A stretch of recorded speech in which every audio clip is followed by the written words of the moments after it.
지금 밤 11시 40분인데요. 빨리 씻고 자야 되는데 구독자님들에게 앞으로 한 번씩 책 소개를 꼭 하고 싶어서 영상 촬영을 시작했어요. 보시는 것처럼 저는 책이 정말 많아요. 다치기 전에도 책을 매일같이 읽었고요. 다친 이후에는 책 더 열심히 읽었어. 왜? 언어장애 실어증을 극복하고 싶으니까요. 물론 지금도 단어를 틀리거나 생각이 나지 않아서 고생하는 시기를 보내고 있긴 한데요. 그래도 이 정도가 어딥니까? 친구들끼리도 은빈아 그거 뭐지 그거. 전 그럴 때마다 기분이 너무 좋아. 나만 단어를 생각하지 못하는 게 아니구나 싶어서 나만 실어증이 아니야 기뻐하는데요. 제가 어떻게 빠르게 이렇게 더 말을 잘하게 되었는지, 그리고 글을 쓰고 사람들의 마음을 공감을 하고 이해하게 되었는지, 이 비법을 바로 공유하도록 하겠습니다. 보시는 것처럼 겨울에 제가 잔뜩 쓰고 다니는 모자들 위에 있고요. 요게 이제 저만의 서점? 도서관? 책이 놓여져 있는 곳이고요. 저는 자기 전에도 늘 책을 읽어요. 이렇게 조명을 조절해서요. 혹시나 오해하지 마세요. 저 아이패드 제가 보는 게 아니라 남편이 자기 전에 보고요. 저는 누워서 책을 봅니다. 그리고 제 방을 또 한번 보여드릴게요. 보시면 지금 너무 이 현실 급하게 촬영을 갑자기 하게 되어서 네네 좀 많이 지저분해 보이죠?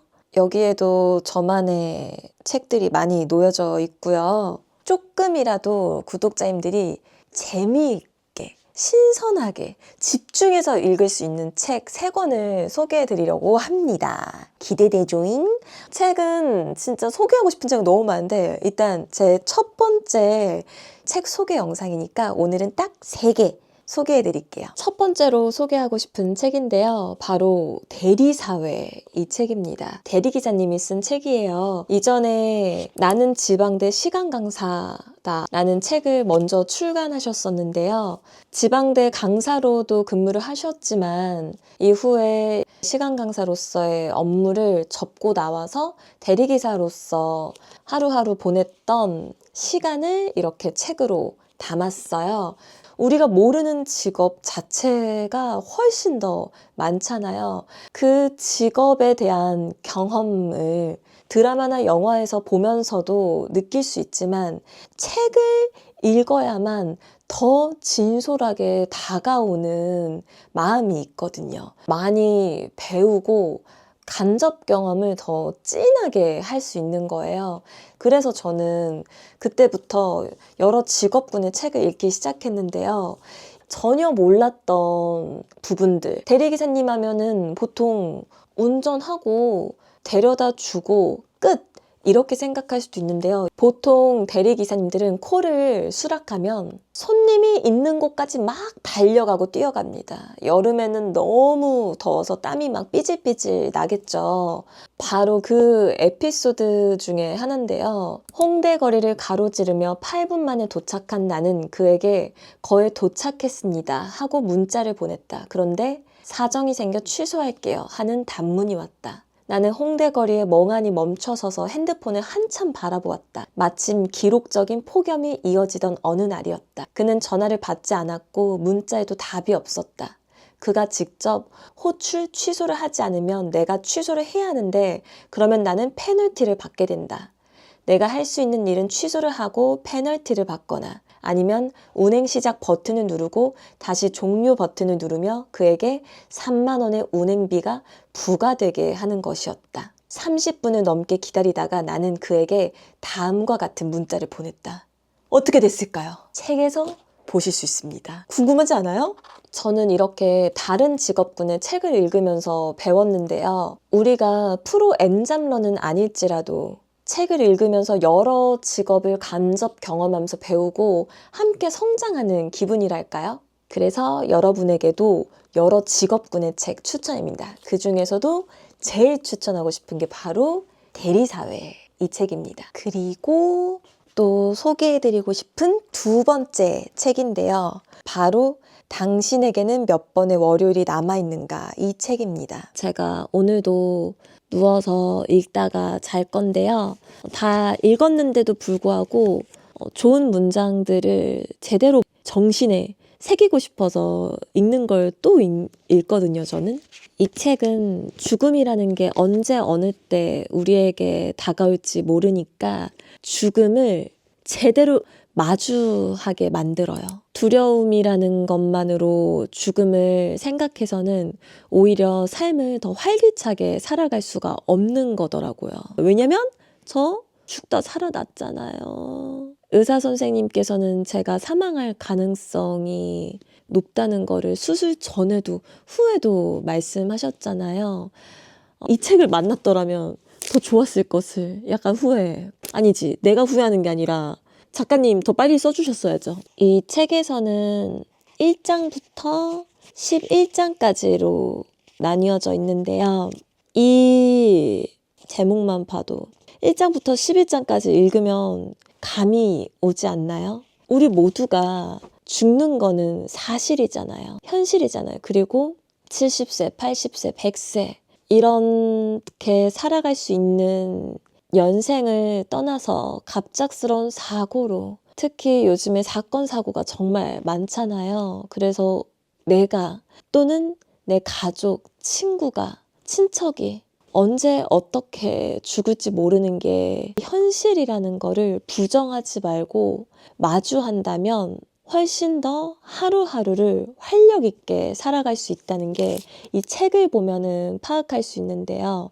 먼저 우선순위를 정할 수가 있더라고요. 우리가 매번 일만 미루는 게 아니라 내가 사랑하고 함께하는 사람과의 일상을, 뭔가 즐거운 여행을, 식사를 미루기 마련인 인생을 살고 있잖아요.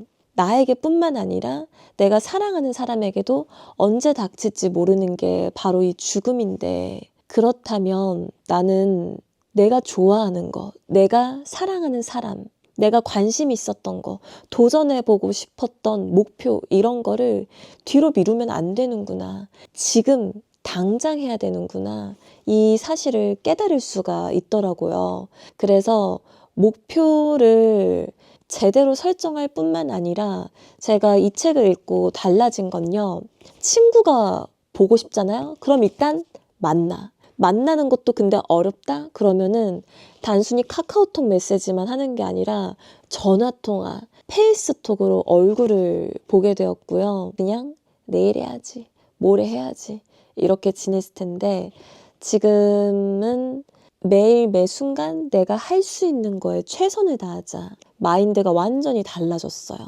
특히 책에서 그렇다면 죽음을 마주했다면 앞으로의 삶, 하루하루를 활력 있게 살아가야 되는데 어떻게 살아갈 것인가. 그게 바로 또 9가지 방법으로 나뉘어서 나와요.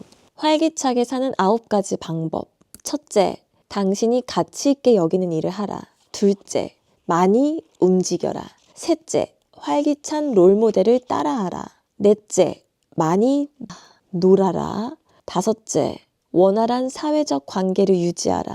사실 핸드폰을 하는 것도 자연스럽게 줄일 수밖에 없더라고요. 왜냐하면 그게 유튜브와 인스타그램으로 다른 사람의 삶을 무작정 들여다보고 이야기를 보고 듣고 깔깔깔 웃고, 물론 이것도 즐겁지만 진짜 지금 나에게 중요한 건 내 눈앞에 있는 사람이잖아요. 정말 중요한 건 사람과 함께하는 시간이고 나를 위한 즐거운 일상과 소소한 행복을 느끼는 건데 나는 왜 자꾸 이 핸드폰을 들여다보고 있었던 거지? 이걸 또 깨닫게 된 거예요. 그래서 제가 얼마 전에 구독자님들을 그냥 실제로 만나버렸잖아요. 차만 먹고 헤어지려니까 또 아쉬워서 저녁까지 맛있게 먹고 깔깔깔 웃으면서 이야기를 나누는데 그게 너무 행복한 거예요.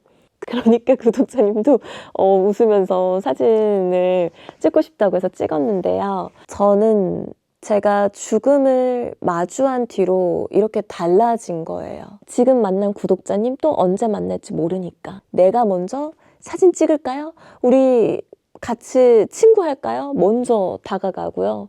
혹시 구독자님 인스타그램 하세요? 막 인스타그램 먼저 물어봐요. 그리고 당신에게는 몇 번의 월요일이 남아있는가? 이거를 또 계산하는 방법이 있더라고요. 저에겐 월요일이 2444번 남았는데요. 프롤로그에 나온 문장인데요. 지금 내게 남은 월요일은 1821번이다. 이 글을 읽을 때쯤이면 891번이 남았을 수도 있고 고작 89번일 수도 있다. 누가 알겠는가? 이미 세상을 떠났을 수도 있겠지. 죽음은 언제 어느 때 우리를 찾아올지 모르는 것이니까. 프롤로그부터 죽여주지 않나요? 그래서 저는 핸드폰, TV 여기에 집중하는 시간을 보내면서 제 하루를, 제 삶을 가득 채우고 싶지 않다는 거를 뼈저리게 느꼈어요. 제가 언제 죽을지 모르니까. 그래서 사람을 만나는 게 지금 저에게는 우선순위 1위예요. 이전에 다치기 전에는 저도 무조건 일하고 돈 많이 벌고 이런 게 저의 우선순위 1위였다면 지금은 우선순위가 사람으로 달라진 거죠. 그리고 그게 훨씬 저에게 행복하다는 것도 알게 되었고요. 이 책을 읽으면 뭔가 죽음을 마주하면서도 오히려 사는 거에 대한 기쁨을 느끼고 하루하루 순간순간을 만끽하게 되더라고요. 너무 추천하고요. 벌써 지금 하루 만에 이 책 다 읽었거든요. 새벽 3시까지 읽어버린 거예요. 너무 감동이어서. 근데 오늘도 지금 영상 마무리하고 한 번 더 읽을 것 같습니다. 그리고 세 번째 책을 소개해드리자면요. 이 책은 바로 유튜버 분들이 쓴 책 중 하나인데요. 위라클, 박위 형님의 책인데요.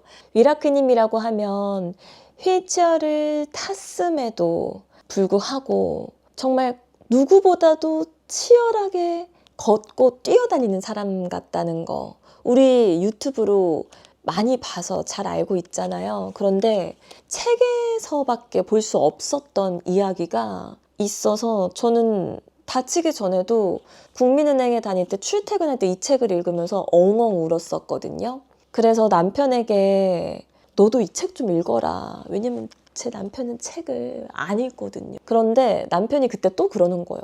나 형님이랑 친해. 나 다 알아. 그래서 제가 이렇게 말했어요. 그래? 그럼 너 이거 알아? 구독자님들도 한번 들어보세요.